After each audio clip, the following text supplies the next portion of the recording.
Hi friend, अब आप लोग को हिंदी का टेंशन ख़त्म हुआ क्योंकि 10 क्लास का हिंदी का जो अब आप हिंदी में भी अच्छे मार्क्स लाइएगा। बस मेरे साथ जुड़े रहिए और आप अच्छे मार्क्स आराम से लेकर आ सकते हैं। तो इसके लिए आपको मेरे साथ जुड़े रहना पड़ेगा।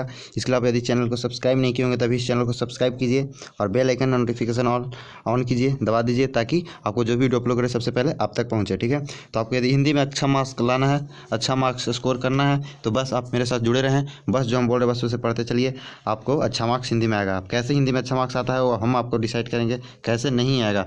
आप बस मेरे साथ जुड़े रहिए, उसके बाद देखिए कैसे हिंदी में अच्छा स्कोर आप लोग करते हैं। बस जैसे बताएंगे वैसे करते चलिए। आपका सब्जेक्टिव ऑब्जेक्टिव सेट सब इस पे करवाएंगे, चैप्टर बाय चैप्टर ऑब्जेक्टिव करवाएंगे, चैप्टर बाय चैप्टर सब्जेक्टिव होगा, सब होगा। बट अभी ऑब्जेक्टिव और चैप्टर पढ़ाएंगे, उसके बाद जब आपको एग्जाम में टाइम आएगा तो उसमें समय भी हम जो बहुत देखते हैं कैसे नहीं हिंदी में अच्छा स्कोर आता है। ठीक है, तो चलिए आपको यदि हिंदी में अच्छा स्कोर करना है क्योंकि हिंदी भी 100 नंबर का होता है और 100 नंबर ये नहीं कि मैथ 100 नंबर आ गया तो हिंदी में 10 नंबर आ जाएगा तो आप ये पास कर जाइएगा, ऐसा कुछ नहीं है। आपको हिंदी में भी स्कोर कीजिएगा तो आपको हिंदी भी 100 नंबर का है। सिर्फ आप एक सब्जेक्ट पढ़ते हैं तो 100 नंबर मिलता है। ठीक है, इसलिए आप हिंदी को हल्के में मत लीजिए और हिंदी पे जोड़ तोड़ से हम लोग मेहनत करते हैं। तो चलिए वीडियो को शुरू करते हैं। और हम लोग चैप्टर आज जैसे कि हम लोग बोले थे कि एक चैप्टर पढ़ाएंगे गद्य खंड से और एक चैप्टर पढ़ाएंगे काव्य खंड से। तो हम लोग गद्य खंड का एक चैप्टर पढ़ा दिए। डॉक्टर भीमराव अम्बेडकर जो जाति श्रम विभाजन जाति प्रथा था वो चैप्टर हम लोग कंप्लीट कर दिए, उसका ऑब्जेक्टिव भी कंप्लीट कर दिए और लेखक परिचय भी कंप्लीट कर दिया। और हम काव्य खंड का एक पहला चैप्टर पढ़ाएंगे जो कि गुरु नानक जी लिखे हैं, राम बिनु बिरथे जगी जन्मा, जो इसका आज हम देखेंगे उनका काव्य परिचय। ठीक है, तो चलिए वीडियो को शुरू करते हैं। आप इस वीडियो को जितना हो सके लाइक कीजिएगा, शेयर कीजिएगा और नए हैं तो इस चैनल को सब्सक्राइब करके जल्दी रख लीजिए, अभी रख लीजिए सब्सक्राइब करके। ठीक है, तो चलिए लिखते हैं कवि परिचय में गुरु नानक जी का। ठीक है, देखिए काव्य खंड है, क्योंकि काव्य खंड पढ़ना हम लोग को, गद्य खंड पढ़ चुके हैं। तो ये हैं गुरु नानक जी। ठीक है, ये कौन है? गुरु नानक जी हैं। ठीक है, तो चलिए गुरु नानक जी का बारे में जानते हैं कि गुरु नानक जी कौन है, कहाँ उनका जन्म हुआ था, उनका पिता का नाम क्या था, माता का क्या नाम था, उनको क्या था, उनके बारे में पढ़ेंगे। उनका कैसा बिहेवियर था, उनका क्या सोच था, वो क्या करते थे, सब हम लोग इस वीडियो में कवर करेंगे और 2-3 नंबर ऑब्जेक्टिव फिक्स कर लेंगे। ठीक है, चलिए तो हम लोग शुरू करते हैं वीडियो को। इस चैप्टर जगी राम बिनु जगी बिरथे जगी जन्मा, ये चैप्टर का नाम है जो कि गुरु नानक जी लिखे हैं, राम बिने बिरथे जगी जन्मा। ठीक है, ये गुरु नानक जी लिखे हैं चैप्टर। ठीक है, गुरु नानक जी कौन थे, इनका जन्म कब हुआ था, कहाँ जन्म हुआ था, ये चलिए हम देख लेते हैं। तो गुरु नानक का जन्म वो 1469 ईस्वी में हुआ था। कितना याद रखिएगा, ईस्वी याद रखिएगा क्योंकि ऑब्जेक्टिव पूछता है। ठीक है, तो 1469 ईस्वी में याद हुआ था। ठीक है, सॉरी जन्म हुआ था। और उनका कहाँ जन्म हुआ था, तो तलवंडी ग्राम में, तलवंडी ग्राम में, और जिला कहाँ, लाहौर में हुआ था। ठीक है, ये भी रखिएगा कहाँ हुआ था, ये याद रखिएगा। उसके बाद इनका जन्म स्थान वो क्या कहलाता था, नानका साहब। बहुत VVI एकदम मोस्ट VVI है, याद रखिएगा। उनका जन्म स्थान क्या कहलाता था, नानका साहब कहलाता था। ठीक है, जो अब कहाँ है, पाकिस्तान में है। ठीक है, अभी कहाँ है, पाकिस्तान में है। इनके पिता का नाम क्या था, कालूचंद। इनके पिता का क्या नाम था, कालूचंद खत्री। क्या नाम था, कालूचंद खत्री। माँ का नाम क्या था, तृप्ता। क्या नाम था, तृप्ता। और पत्नी का क्या नाम था, सुलक्षणी। ये तीनों याद रखिएगा। माता पिता का नाम क्या है, कालूचंद खत्री, माँ का नाम तृप्ता और पत्नी का नाम क्या था, सुलक्षणी। ये याद रखिएगा, इंपॉर्टेंट है। ठीक है, इनके पिता इन्हें व्यवसाय में लगाने की बहुत उद्यम किया, यानी मतलब बहुत प्रयास किए इनको किसमें, व्यवसाय में लगाने के लिए। ठीक है, लेकिन इन लोगों ने क्या किया, इन्होंने नहीं लगा। ठीक है, क्या बोला, इन्होंने व्यवसाय में नहीं लगा। इनका क्योंकि किंतु इनका मन जो था वो भक्ति की ओर अधिक झुकता गया, यानी भक्ति की ओर धीरे धीरे क्या होगा, बढ़ता गया। वो लोग भक्ति से प्रभावित होते गए और उनके अंदर मन के अंदर जो भावना जगी वो भक्ति की ओर जगी, इसलिए वो भक्ति की ओर दिनों पे दिन का आओ ज़्यादा उसमें लीन होते गए, यानी अधिक झुकते गए। ठीक है, इन्होंने हिंदू मुसलमान दोनों को समान धार्मिक उपासना पर बल दिया। इन्होंने क्या किया, बोला हिंदू और मुसलमान दोनों क्या है, समान है, कोई ज़्यादा ऊँच नहीं हुए, हिंदू न ऊँच है न मुसलमान ऊँच है, ये दोनों को क्या किए, बराबर किए, यानी समान किए, समान धार्मिक उपासना की, यानी दोनों का धर्म समान है। आप वो भी धर्म वो भी कर सकते हैं, दोनों धर्म। अब ये नहीं कि आप मुस्लिम है तो ये आपका धर्म नहीं मनाओ, हम हिंदू है तो ये धर्म नहीं मनाओ, ये धर्म हम मनाए तुम ये नहीं मनाओ, सबका समान है। ठीक है, सबका धर्म क्या है, सबका समान है। ठीक है, इस पर बल दिए, यानी इस पर जोड़ दिए, यानी इस पर प्रशंसा की। ठीक है, ये बताएं कि ये दोनों क्या है, बराबर है। वर्ण श्रम व्यवस्था और कर्मकांड का विरोध करके निर्गुण बाह्य की भक्ति का प्रचार किया। क्या किया? वर्ण श्रम या मतलब कि व्यवस्था, यानी जो मूर्ति पूजा ये सब होता था, वर्ण श्रम होता, जो कर्मकांड जो ये सब जो होता था, कीर्तन भजन ये सब जो मतलब होता था, ये सब का क्या किया?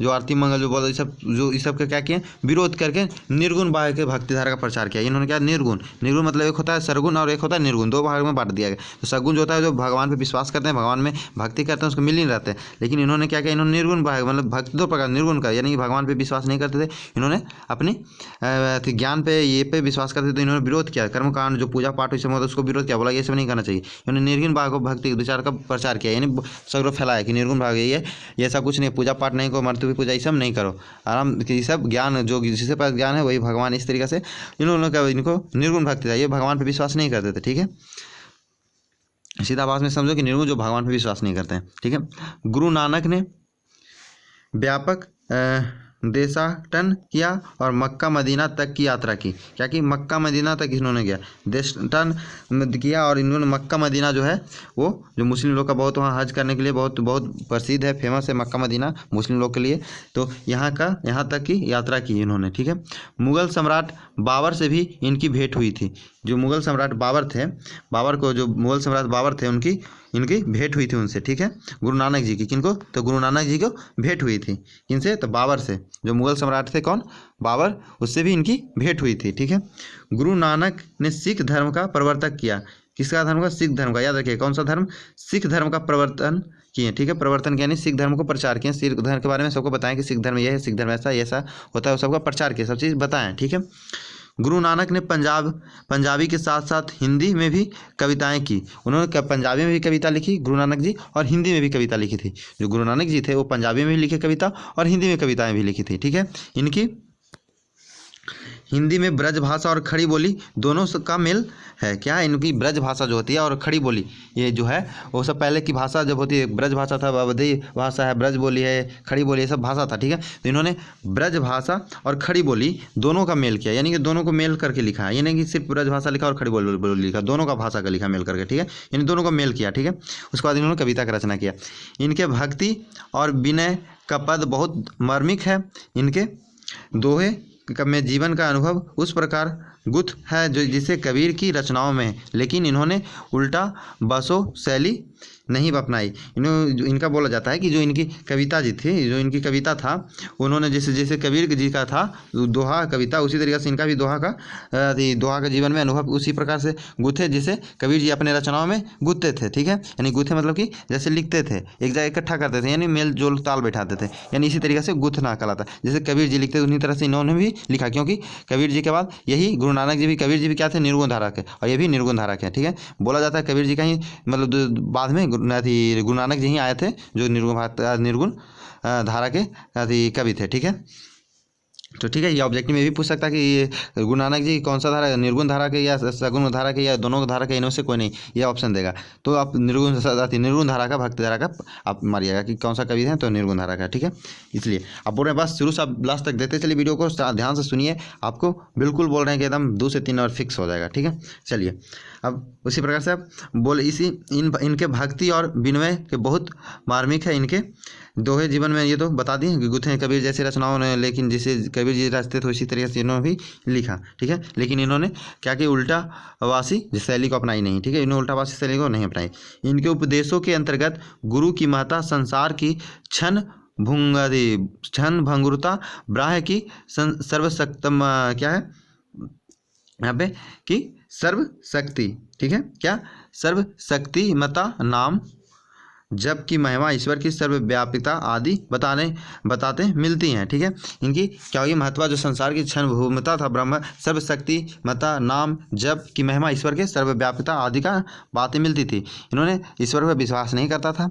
इनकी रचनाओं का संग्रह सिखों के 5वें गुरु अर्जुन देव के सन 1604 ईस्वी में किया था। कौन? जो सिख के सबसे लास्ट जो गुरुदेव कौन थे? गुरु अर्जुन देव थे। ठीक है, ये सबसे लास्ट गुरु थे। ठीक है, ये 5वें गुरु थे। ठीक है, ये 5वें गुरु कौन थे? गुरु अर्जुन देव। ठीक है, जो कि ये सिख के क्या में गुरु थे? 5वें गुरु थे, ठीक है, जो सन 1604 ईस्वी में किया था, जो गुरु ग्रंथ साहिब के नाम से प्रसिद्ध हुआ। इन्होंने 1604 ईस्वी में जो गुरु नानक जी का जो सिखों का संग्रह जो था 5वें गुरु अर्जुन देव सन 1604 ईस्वी में किया था, इसे सब संग्रह किया था, यानी जमा किया, इकट्ठा किया था सिखों का जो पादी रचनाएं थे, उसको क्या बोला गया? गुरु ग्रंथ साहिब कहा गया। क्या बोला गया? गुरु ग्रंथ साहिब, ठीक है। जब हम लोग पढ़ते हैं गुरु ग्रंथ साहिब, ठीक है, जो जैसे हम लोग का रामायण महाभारत है उसी तरह से सिख लोग का गुरु ग्रंथ साहिब है, ठीक है। इनमें सारा रचनाएं एक जगह एकत्रित किया गया है, ठीक है, जिसको गुरु ग्रंथ साहिब नाम दिया गया। कब? 1604 ईस्वी में किया था, ठीक है, के नाम से प्रसिद्ध हुआ। गुरु नानक की रचनाएं है जापू जी, देखिए गुरु नानक जी क्या क्या रचना है जो देख लीजिए एक बार, ठीक है। ये ऑब्जेक्टिव में आएगा, ही आएगा, ठीक है, इसलिए इसको ध्यान से देखिएगा, ठीक है। ऑब्जेक्टिव में आने के लिए इंपॉर्टेंट है आपके लिए ये उनकी रचना, ठीक है। तो गुरु नानक जी की रचना क्या है जो देखिए, जपू जी, आशा दीवार, रहीरास और सोहिला कहते हैं। सन 1539 ईस्वी में इन्होंने यह गुरु कहते हैं, वह गुरु 1539 में क्या उन्होंने वाह गुरु हुए, अपने प्राण त्याग दिए। कब? उनकी मृत्यु कब हुई थी? याद रखिएगा, द मोस्ट इंपॉर्टेंट है, मृत्यु कब हुई थी? 1539 में। इन्होंने क्या कहा? तो वाह गुरु कहते हुए अपना प्राण त्याग दिए थे। जो गुरु नानक जी थे वो क्या बोले थे? जब अपने जब लास्ट क्षण जी रहे थे तो उन्होंने क्या बोला? इनका लास्ट मुँह से आवाज़ कौन सा निकला था? वाह गुरु कहते हुए इन्होंने अपना प्राण त्याग दिया, यानी मृत्यु इनको हो गई। कब? याद रखिएगा, 1539 ईस्वी, एकदम इंपॉर्टेंट है। 1539 ईस्वी में मृत्यु कब हुआ था? 1539 में, याद रखिएगा, ठीक है। अब देखिए, निर्गुण निराकार ईश्वर के उपासक गुरु नानक हिंदी की निर्गुण भक्ति धारा के एक प्रमुख कवि थे। क्या थे? निर्गुण, सगुण भक्ति धारा नहीं, निर्गुण भक्ति धारा, ठीक है। इन्होंने जो निर्गुण बताया कि निर्गुण क्या होता है? जो ईश्वर पे विश्वास नहीं करता है। तो निर्गुण निराकार ईश्वर के उपासक गुरु नानक हिंदी के निर्गुण भक्ति धारा के एक प्रमुख कवि थे, ठीक है, नहीं कवि हैं यह थे। पंजाबी मिश्रित ब्रज भाषा में रचित इनके पद सरल बच्चों हृदय की भक्ति भावना को में डुबो कर उदागर है। क्या है? जो इनकी जो ब्रज भाषा और पंजाबी और ब्रज भाषा के जो मिश्रित है, जो दोनों का मिला हुआ है, वो क्या है? जो क्या है? इनके पद में सरल बच्चे के हृदय की भक्ति भावना डूबे उदागर, यानी भक्ति भावना में डूब कर इन्होंने रचना की थी, ठीक है। ये इन पदों को क्या बोला? इन पदों में कबीर की तरह प्रखर सामाजिक विद्रोह भावना भले ही न दिखाई पड़ती हो, किंतु धर्म उपासना के कर्म कांडमूलक सांप्रदायिक स्वरूप का आलोचना तथा सामाजिक भेदभाव के स्थान पर प्रेम का आधार पर सहज सद्भाव की प्रतिष्ठा दिखलाई पड़ती है। इन्होंने भी कबीर जैसा ही लिखे, क्योंकि इन्होंने कबीर भी क्या थे? निर्गुण भक्ति धारा, ये भी क्या है? निर्गुण। तो दोनों को एक जैसा लिखेंगे, ठीक है। तो इस तरीक़ा से इन्होंने लिखे थे। और इन्होंने क्या आलोचना, क्या कर्मकांड, इनकी जो रचना थी उसमें क्या उसमें दिखाई पड़ता था? सामाजिक विद्रोह। कबीर की तरह जैसे लिखे तो उसी तरह से इनको भी सामाजिक विद्रोह इसमें भी इनके भी रचना में दिखता था, जैसे कबीर की रचना में दिखता था उसी ऐसे। किंतु धर्म उपासना के बारे में पता चलता था, कर्मकांड मूलक के बारे में, सांप्रदायिक स्वरूप के आलोचना के बारे में, सामाजिक भेदभाव के बारे में बताया, स्थान प्रेम के आधार पर सहज भेदभाव की प्रतिष्ठा दिखलाई पड़ती है, यानी कि कैसे प्रेम भाव सामाजिक मतलब कि सांप्रदायिक जो सबका धर्म वो नहीं कि वो धर्म का ये धर्म का है, ये सब क्या कहते हैं? उच्च नीच जाति उति को भेदभाव नहीं करते थे, ठीक है। इस तरीके से प्रेम का आधार इन्हें सहज प्रभाव प्रतिष्ठा दिखलाई पड़ती थी, इन्होंने सबसे प्रेम से रहते थे, ये दिखाई पड़ता था। इनके नानक के पद वास्तव में प्रेम एवं भक्ति प्रभावशाली मधुर गीत है। क्या है? भक्ति एवं प्रेमशाली, ना कि उदंड, मतलब कि ये ऐसे लाठी में थे, ये क्या थे? प्रेम वाले, एकदम मधुर थे, ठीक है, गीत गाते थे, इनका गीत है, ठीक है। यहाँ नानक के ऐसे दो महत्वपूर्ण पद प्रस्तुत है, जो कि प्रथम पद बाहरी वेशभूषा, पूजा पाठ और कर्मकांड के स्थान पर सरल बच्चे के हृदय से राम नाम के कीर्तन पर बल देता है, क्योंकि राम नाम कीर्तन ही बच्चे अस्थाई शांति देकर व्यक्ति को उस दुखमय जीवन पर पार पहुंचा सकता है। इन्होंने जो प्रथम पद का 2 पद के इसमें जो आप लोग को हम पढ़ाएंगे उसमें 2 पद पढ़ाएंगे, जो गुरु नानक जी 2 पद की रचना की हैं, उसमें प्रथम पद है और 2 पद है, पहला और दूसरा पद है, ठीक है। तो प्रथम पद में क्या बताया गया? प्रथम पद में बताया गया बाहरी के जो वेशभूषा, पूजा पाठ और कर्मकांड के स्थान पर जो सरल बच्चे के हृदय में राम नाम के कीर्तन का पर बल देता है, क्योंकि राम नाम कीर्तन की ही बच्चा सच्चा अस्थाई शांत देकर व्यक्ति को इस सुखमय जीवन को क्या कर सकता है? सुखमय जीवन तक पहुंचाने का काम करता है, ठीक है। द्वितीय पद में क्या बोलते हैं? ये तो पहला पद में बोले, अब द्वितीय पद में क्या बोलते हैं? जो देखिए, द्वितीय पद में सुख दुख में एक समान उदासीन रहते हुए मानसिक दुर्गुणों के ऊपर उठकर अंतःकरण की निर्बलता हासिल करने पर जोर दिया गया है, ठीक है। क्या दिया गया है? जोर दिया गया है, ठीक है। संत कवि गुरु की कृपा प्राप्त करके इस पद पर गोविंद से एकरार होने का प्रेरणा देता है। क्या क्या? संत कवि गुरु की कृपा प्राप्त कर इस पद में गोविंद में से एकरार होने की प्रेरणा देती है। ठीक है, क्या देती है? प्रेरणा देती है। ठीक है, इस प्रकार से हम लोग इस चैप्टर को जो क्या है लेखक कवि परिचय है वो लोग हम लोग क्या किए? कंप्लीट कर लिए। ठीक है, आप इसमें से जो इसमें से याद कीजिएगा, जो हम इंपॉर्टेंट बोले उसको आप ध्यान में रखिएगा और उसको याद कीजिएगा। आप स्क्रीनशॉट लेना चाहते हैं तो स्क्रीनशॉट ले लीजिएगा। ठीक है, आपके बुक में यही आपको लिखा मिलेगा। ठीक है, स्क्रीनशॉट लेने की जरूरत नहीं, आपके बुक में ये सब चीज़ मिल जाएगा पढ़ने के लिए। ठीक है, आप बस इसी तरीके से मेरे साथ जुड़े रहें। अब नेक्स्ट वीडियो में आप उसका जो पहला पद और दूसरा पद है उसका हम एक्सप्लेन करेंगे, यानी कि बताएंगे, समझाएंगे उसके बारे में पूरा। क्या बोलते हैं, उसके जो पद है उसको बताएंगे, उसको समझाएंगे आपको कि क्या पद में बोलना चाहते हैं, क्या कहना चाहते हैं, कैसे वो कवि थे, सब उसमें बताएंगे कि जैसे वेशभूषा, बाहरी वेशभूषा क्या है, दुख सुख के समय में एक समान जीव उदासीन कैसे, ये सब उसी जो बताए हैं गुरु नानक जी उसमें हम आपको बताएंगे। ठीक है, तो इस तरीके से आप जुड़े रहिए। आपका और उसके बाद हम नेक्स्ट उसके बाद जो वीडियो बनेगा उसमें ऑब्जेक्टिव आपका आएगा। ठीक है, जो कि मोस्ट VVI ऑब्जेक्टिव सब रहेगा चैप्टर से, आपका इस चैप्टर से ही, खाली सिर्फ इसी चैप्टर से ऑब्जेक्टिव रहेगा। ठीक है, तो आप ये सब आदि करना चाहते हो तो बस इस चैनल के साथ बने रहें। आपको बोर्ड एग्जाम तक काफ़ी मददगार साबित होगा। बोर्ड में आप जाइएगा तो पता चलेगा कि हाँ मेरा चैनल वो कितना लाभदायक हुआ। ठीक है, आप यदि व्हाट्सएप नंबर से जुड़ना चाहते हैं मेरा, तो आप इस नंबर पर हाई कर सकते हैं, आपको हम जोड़ दिया देंगे। ठीक है, 62